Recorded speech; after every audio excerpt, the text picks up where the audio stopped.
What's up, everybody? I'm Simon Sabra, and today I got for y'all my 5 favorite upcoming manga. So before I jump into that, be sure to follow me on Instagram at Simon Sabra YT. Link will always be down in the description. Also, be sure to leave a like, subscribe, hit that bell so you never miss an upload, all that good stuff. Also, comment down what's some of your favorite upcoming manga. And with all that out the way, let's just jump right into it.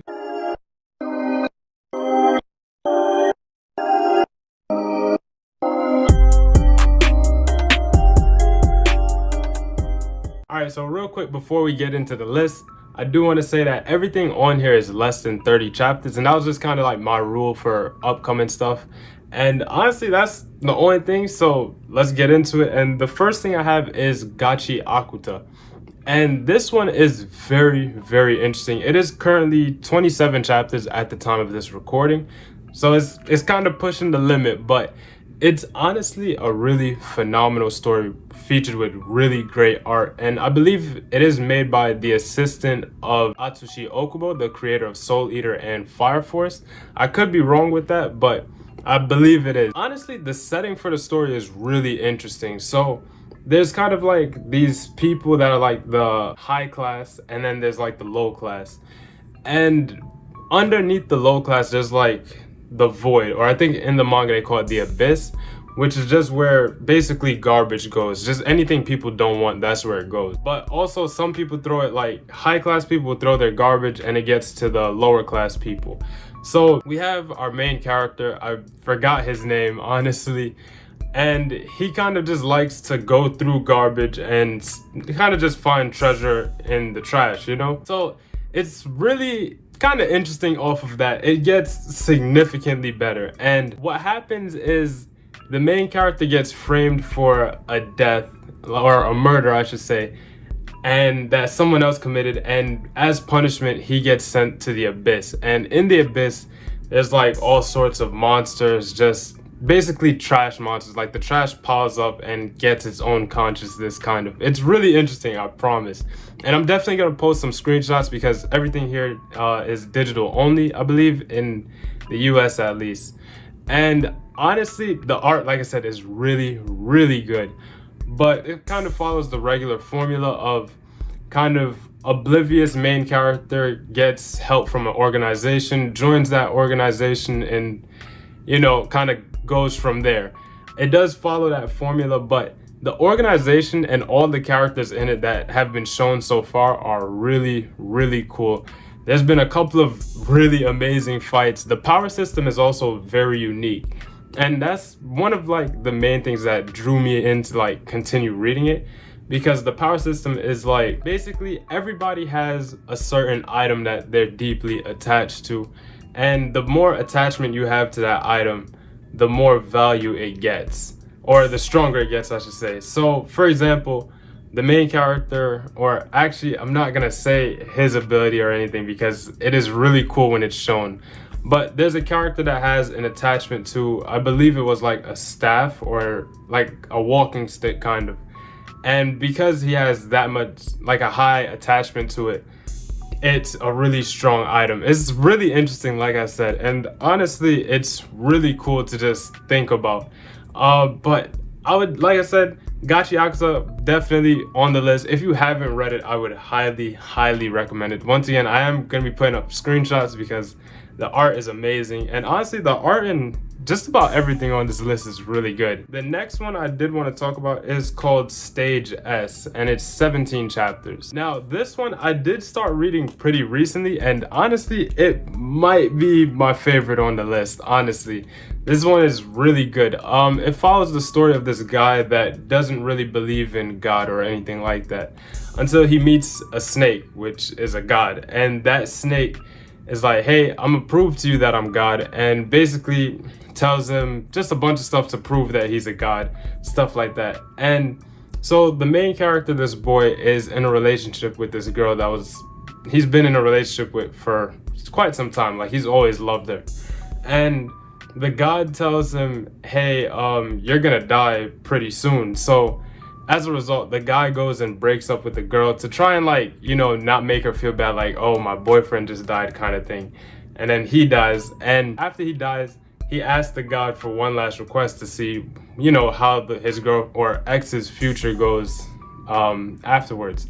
And so the god shows him, and it's said that his girlfriend is gonna die in 100 days. So he makes a deal with the god or the snake to basically come back to life and fuse with that snake to become a really powerful guy. And basically like an exorcist, because it's said that there's another god that just plans to kill his ex or girlfriend.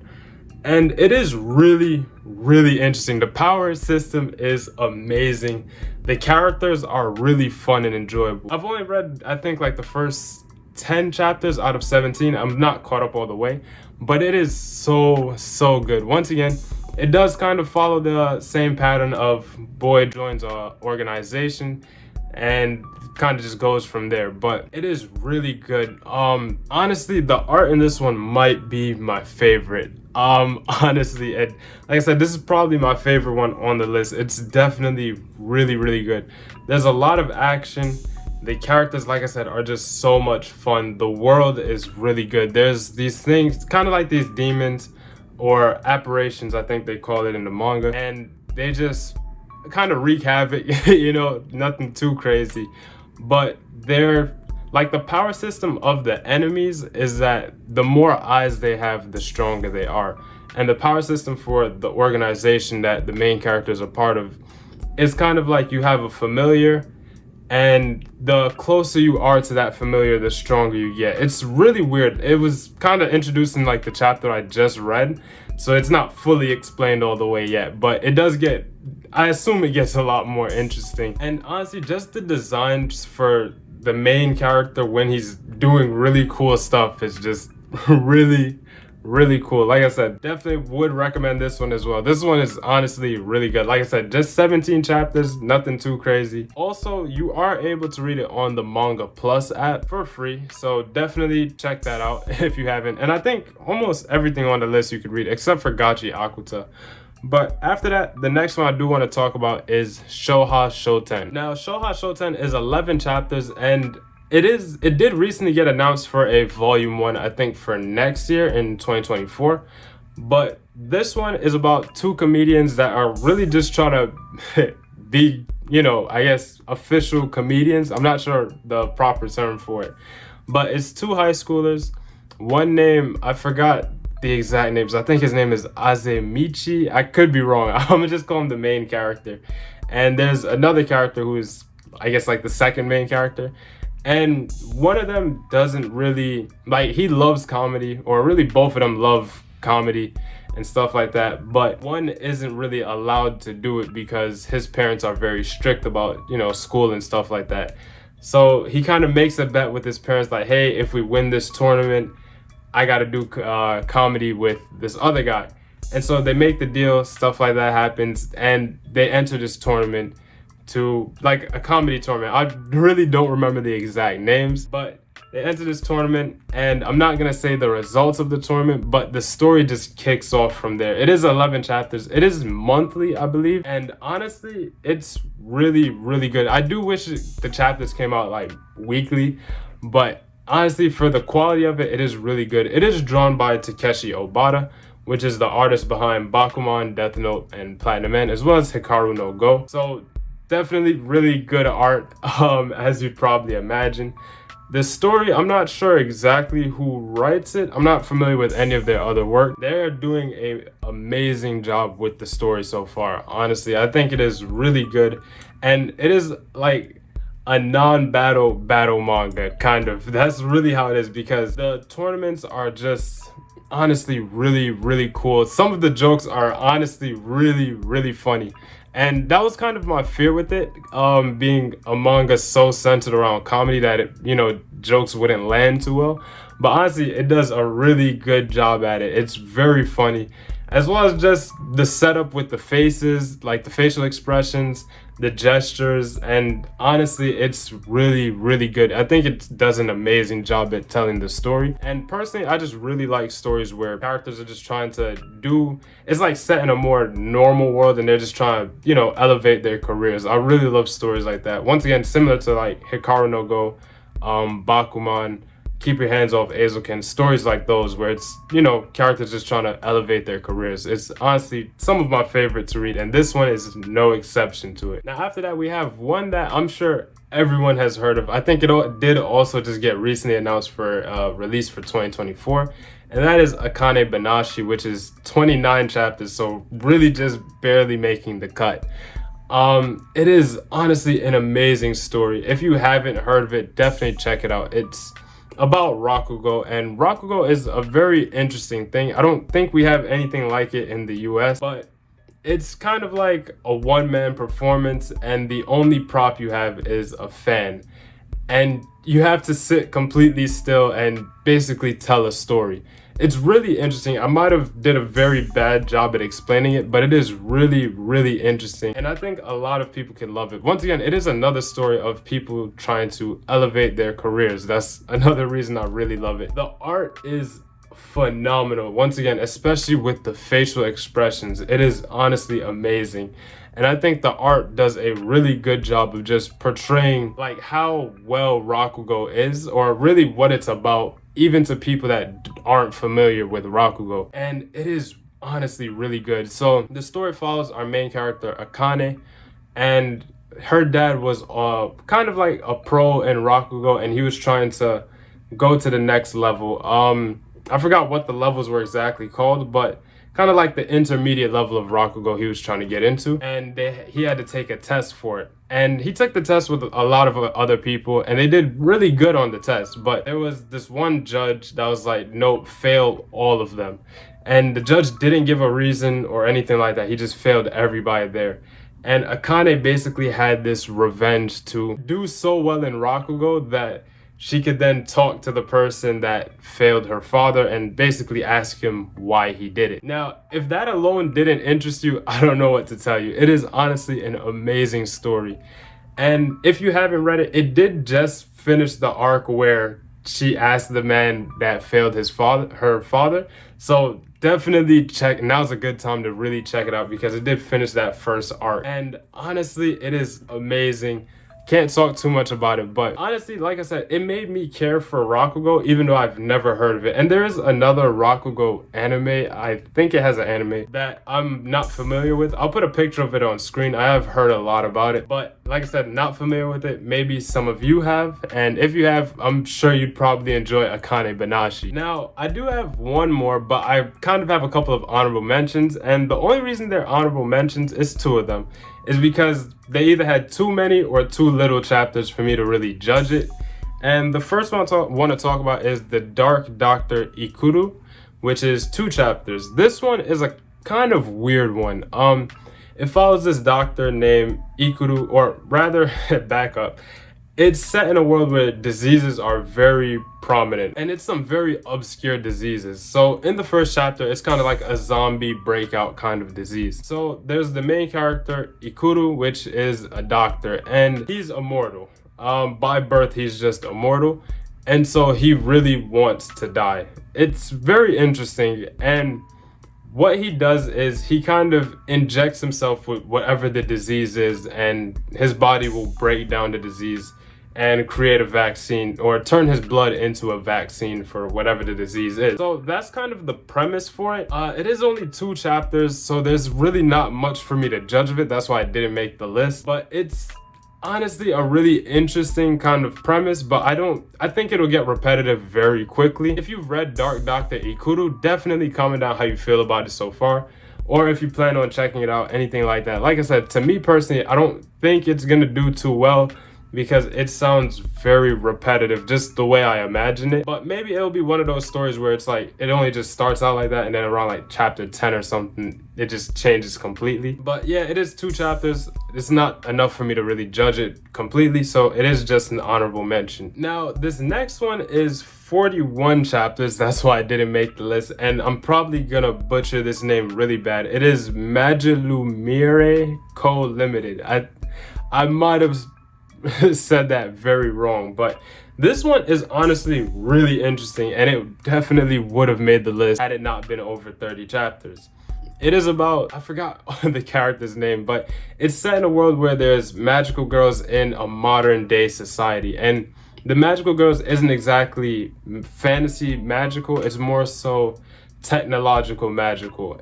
It's very hard to explain kind of, but instead of it being like, you know, supernatural Sailor Moon kind of magic, it's more so kind of like special gadgets that are similar to magic. And it's really interesting because there's these monsters, I think they're called Kai, that break out every now and then and just wreak havoc as usual. And these magical girls kind of are called by like civilians, and they're like, hey, we need a magical girl, and they'd send them in and they would defeat the Kais.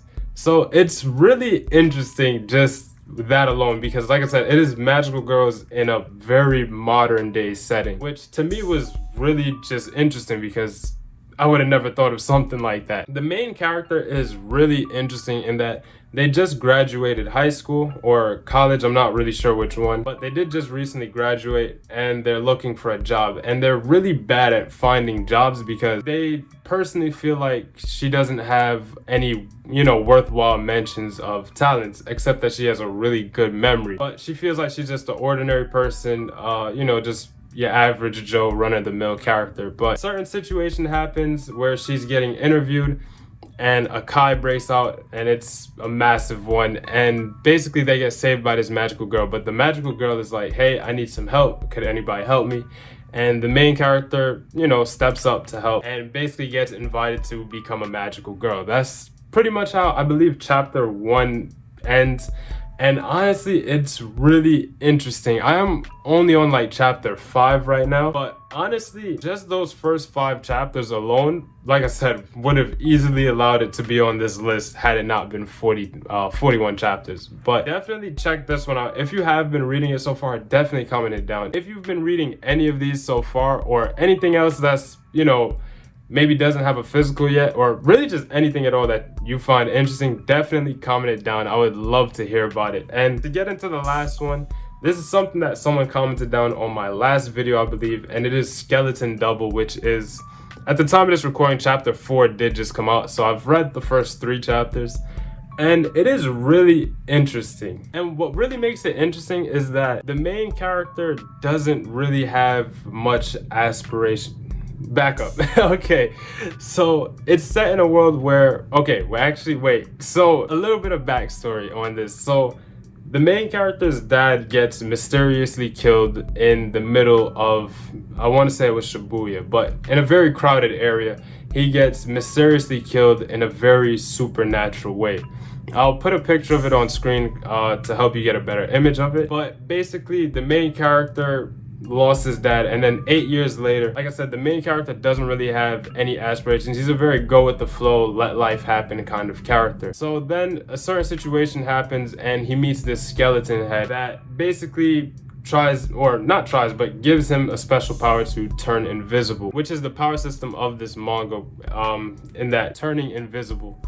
And so the skeleton says, all right, I just gave you this ability, how do you want to use it? And the main character, like I said, because he lacks aspirations, he doesn't really think of any special way to use it. He's like, I'm just not gonna use it at all. So situation happens, blah blah blah, and a group of people come and steal the skeleton head, and the main character doesn't really fight back at first, but his opponent also has this invisible power. But with the invisible power, it's really hard to explain because it hasn't really been explained in the manga so far. But basically, this power lets you turn invisible, and when you turn invisible, you then activate your next power. So the enemy he's going against is able to kind of shoot his blood that kind of warps whatever it hits.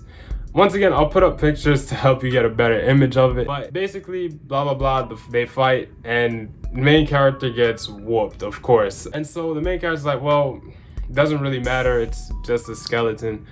I don't really have any attachment to it. But before the guy that beat him left, he said, hey, this skeleton is the skeleton that killed your dad. And from there, I was like, whoa, time out. Okay, this got interesting really fast. And so, like I said, the main character is kind of like, well, what do I care, blah blah blah. And instead of just being like I said, he's a very go with the flow kind of person. He makes a decision for himself to chase after them and fight, and he gets whooped again, but he also gets saved this time. I'm gonna kind of leave it at that. Like I said, it is only, well, 4 chapters, but I've only read the first 3. And it is very interesting because the reason there's no explanation for the powers up until now is because the main character simply didn't have the drive to ask the skeleton anything about the power or anything about the skeleton for that matter. So it was kind of interesting seeing that, because it felt like we were very, like, as an audience, we were very limited to whatever the main character knows. And like I said, it was very, very interesting just in that. And that's really the whole list. Once again, I would definitely have pictures all throughout the video on, you know, just to keep y'all following it better. Hopefully my explanations were pretty good. Once again, definitely comment down some upcoming manga that you've been reading as of recently, or really just anything that's interesting to you as of recently. Definitely comment that down. Once again, be sure to follow me on Instagram at SimonSabroYT. Leave a like, subscribe, hit that bell so you never miss an upload, all that good stuff. And that's really it for the video. This is Simon Sabro signing out. I'll catch you on the next one.